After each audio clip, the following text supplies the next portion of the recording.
Hi there, it's Denise Eckert from Balance Me Coaching, and I come on here to give you practical ideas and tips to reduce the stress in your life. Today I've got Taylor Westergard with us, and Taylor helps people with the emotional side of finance so that you can build wealth and spend money on the life you love. Hi, Taylor. Hi, Denise. Thank you so much for having me. So, can you tell us a little bit about what you do?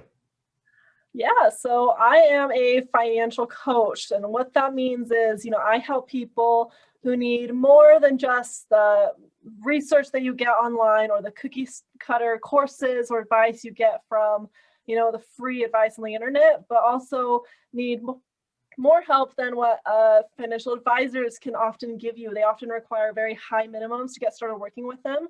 So I help those in between. I help you get started building on your building wealth while making your life less stressful by managing the emotions around money instead of just let's go through a budget, let's start saving more. We talk about, why are you saving, why are you doing this, what does money mean to you, and how does it help you align yourself on your purpose and be more on purpose.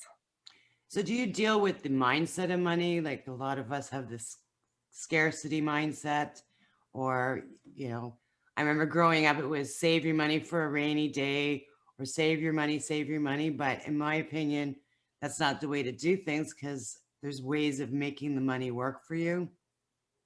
Absolutely, absolutely. So yes, we do work on the emotions. We do, and as you just said, as you're growing up, you learn these things about money that life is changing, the world is changing, the world is evolving, and it's just not the same as it was when you were growing up and what you learned from your parents or your friends. And so we want to break down how those emotions that you've built since you were, as long as you could remember, your parents were telling you to either save your money, or maybe you were watching your parents, tell you to save money, but they were out spending money and getting into debt and like stressing over bills, sitting over their countertop, looking at receipts, wondering what's going to happen next, those are very impactful to us and how we're going to use our money in our lives, our business, how we're going to give our money to, whether we hold on to it as tight as we can, or maybe we give it away because we're charged, we don't want to have it, we're told money is evil, money is bad. And we break those down, because if you don't have that foundation, if you don't start with those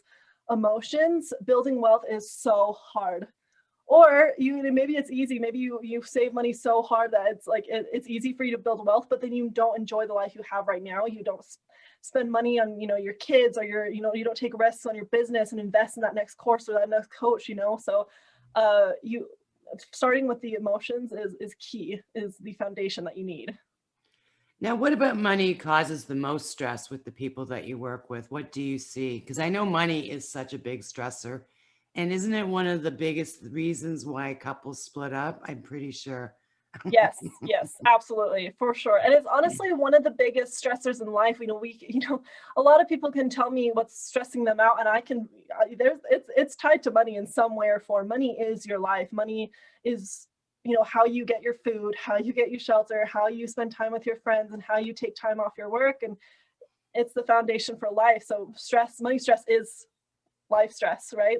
And the biggest thing that I see people have, like the biggest problem we see having, and the reason why it's causing so much stress, is because they don't have uh, any real purpose for their money. They've treated it as a separate entity from their life. They're trying to live a life separate from money, or maybe they focus too much on it. They need to create balance, just Yeah. like you talk about in all of your lessons and courses and everything. You have to create balance in your life, and without having a balanced emotion around your money, it's going to cause you stress. So often it's not your debt, it's not how much you're investing, it's not the technical, it's not the numbers, it's your emotions around it. Emotions and not having a handle on it, too, I find. Yes. Being organized and having that solid foundation that makes you feel safer, right? Exactly, not having a plan. If you are just spending your money separate from keeping track of it, having a purpose, knowing what it's for, not having any real direction, and just as if you were in life, if you were trying to pick a career with really no direction, or trying to move your business without knowing what exactly you want to have or why you're starting it, that creates a lot of friction, and it will prevent progress. Now, how can someone start addressing their money situation? So I would recommend first starting by taking a look at, what is currently happening with your money. And a lot of people need help with this. A lot of people need someone to sit down with them and look over their current expenses, look over what's happening in their life right now that's causing that financial stress. So to start, looking at your situation as you have it right now is key. And sometimes you need help with that.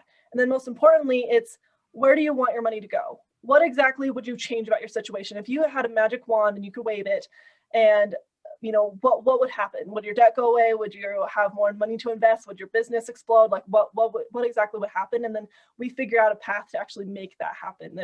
It's more than a magic wand. It's a lot of work. It's a lot of time, but we figure out how to actually make that happen. Now, what are some of the biggest things that an entrepreneur or small business owner can do to reduce the stress about money? So one of the biggest things, and you talk about it in one of your Facebook trainings, is learning what you can delete, to delegate, and I like to automate everything. We need to take more off your plate. You're running your business. You're often CEO, COO. You don't necessarily need to be CFO, your chief financial officer. You can get everything either delegated to a professional, so your CPA or bookkeeping service, and maybe financial advisor or your financial coach can help you set all of that up. Automating your bills, so you're not worrying about that. Automating your paychecks, so you actually know what you're getting paid and where it's going, and automate your savings, so that's all taken care of. You don't have to be picking your stocks every single month or trying to figure out what kind of account your savings are going to go into. And then also getting rid of those expenses that are driving you crazy, like cancel those subscriptions, get rid of them. Don't have all this clutter in your life that's keeping you from feeling like you're moving forward and progressing. And we need to clear that space. You need to clear your money space just as much as you need to clear your head space, your mind space. I like that, because yes, that makes such a big difference, rather than having all this stuff and it's trivial. It's just Right. cluttering. Right. So how do you create a balance between investing your money into your business and spending it on yourself? I think the biggest thing is getting really clear on the goals you have for your business. So how much money do you actually want to make, or what do you want your hours to be like? What did you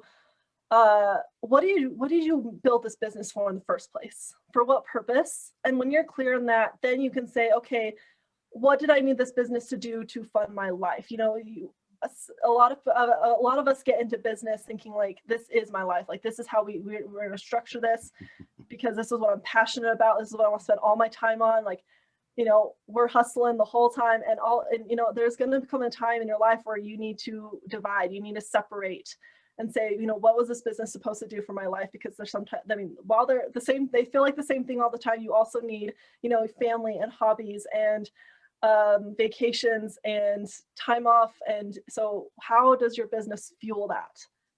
And once we can separate the two, once we have goals for both your personal and your business and treating them as two separate entities, then we can learn how much money needs to go in both to get to that path. Like, how do we get to that goal? And so we're not investing too much time into our business or too much money into our business, because maybe we're already there. Maybe we've created the business and everything's working, and you can take a step back and we can figure out how to automate and live the life you now created the business for in the first place. Yeah. And how can your money stress sabotage or ruin businesses, actually? So when you are showing up in your business, and when you need to get on a sales call, or when you need to, find that next bit of income, when you need to make that deal, people feel your stress. They can feel it. And if you're stressed about money, if you're charged about money, and you can't spend money on yourself, so you're trying to get someone else to spend money, they can feel that. It will reflect your sales. It'll reflect how you're showing up for your customers. If you're constantly being stressed out about money and you are not getting your sleep, you are not being fulfilled in your life, it will show up in how you're showing up for your customers. When you get on a call with people, they'll sense that. And it's disrupting your service and the amount of value you can provide someone. You have to take care of yourself first in order to help others. Absolutely. And how can we set better financial goals for our business so that when we are at a certain goal, we know that enough is enough and we can start enjoying, what we've worked for? So this is one of my favorite things to do is lifestyle design. And it's something I go through with every single one of my clients is, if money was no object, if money actually grew on trees, if your business just exploded, what do you do? What do you spend money on? What do you do for fun? And allowing yourself to really dive into that exercise is an exercise of repression. We've been repressed our whole lives, telling us like, oh, a fancy car isn't worth it. You don't need that. Don't buy that. Money can't buy happiness. Money is evil. We've been told all these things to suppress these wants that we have. Oh, you can't go on fancy vacations. It's fine. Like, just be happy with what you have, and so having that exercise, going through the exercise and like, what if you just did whatever you wanted? And then, cutting through, canceling stuff out, prioritizing it's a method of digging into what your values are and what would actually make you happy, and what at the end of the day is going to make you look back at your business and your accomplishments and say, I won. There's no regrets in life. And so doing that exercise is, I have a calculator that I can, send over to you. You can go through and map out your ideal lifestyle month by month, every single expense, and then you can figure out, what does my business need to provide that expense? How much do I need to make in sales? What do I need to sell my products for? What other jobs do I need? And it does, and the amount of time that I have to put into my business, does it reflect the amount of time I want to spend on my life? And doing that give and take exercise, it takes time, it takes a lot of reflection, but it helps you when you get that money. Money can buy you happiness when it is used in the right way to actually make you happy. But if you don't know what makes you happy, then you're going to be chasing money for the rest of your life. Yeah, it's like the pot at the end of the rainbow that you never reach. Exactly. Exactly. Now, there's a lot of different investment opportunities out there. Now, how do you actually work with clients? Like, do you sell certain products, or do you work with the person and help them buy products? Or do you work with different institutions? How do you work with clients? So one of the best things about a coach is that we don't sell products. We're not biased in any way. I don't make money trying to sell you something other than the coaching program, which my coaching program is anywhere from 3 to 6 months long. We walk through all your goals. We find out what your values are. We figure out what your current situation is. We get a plan to, have you save more, pay off debt faster, or whatever your goals are. We figure out, and we keep you accountable through those 3 to 6 months. The program is completely tailored to you. And then, when you are ready to invest, I help you find an advisor to help you with that, or, or robo advisor, or whatever is more in line with your values and how you want to work with people.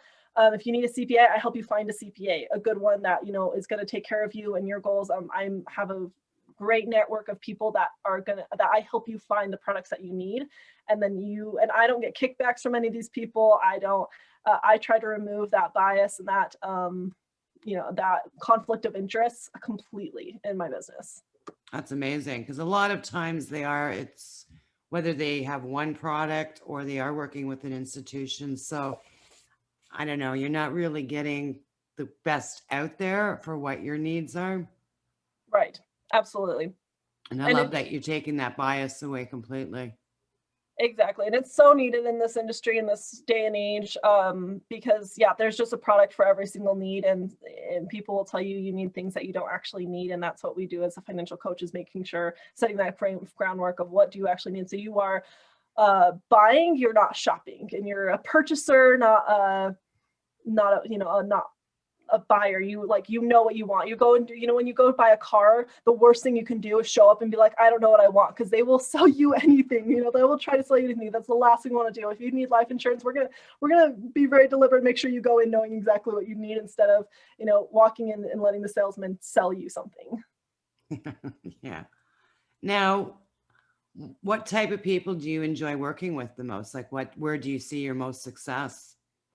So I really like working with people that are in the middle of a big career change, that are going through some pretty big things in their life, whether it's about to start a business or starting a new career. They've been working in a career or a situation that has left them stressed, burned out, and tired, and they realize that they've been on a path that have been the path that was kind of picked for them, based on what their friends told them to do. I've worked with a lot of doctors that were told like that was the key to success, or lawyers that was the key to success when they realized that was nothing like they wanted to do. I've worked with biology students that went and changed completely to technology degrees because, I help people figure out what their values are. And so when you're upset and unhappy with your situation with life, I find that money is so eye-opening for people and can really help people figure out what their purpose is. I love that because it's funny because a lot of the work I do with helping people reduce stress, and one of the things is looking at purpose, looking at your values, that you've incorporated that to look at money. And money is so important in our lives. That's great. It's so So fun. It's so fun. And it's cool because you can actually like for any people who are really number oriented, you can assign numbers to your values when you're looking at your money. I can look at your budget and tell you exactly what percentage of your values are going towards certain areas in your life, right? And sometimes seeing those numbers are like, wow, just like time. I don't know if you've ever done the time exercises with your clients. Like, how much are you actually spending your time on it? Do you really value that? It's the same thing. You can take what your values are and actually put them into numbers, and it's really eye-opening.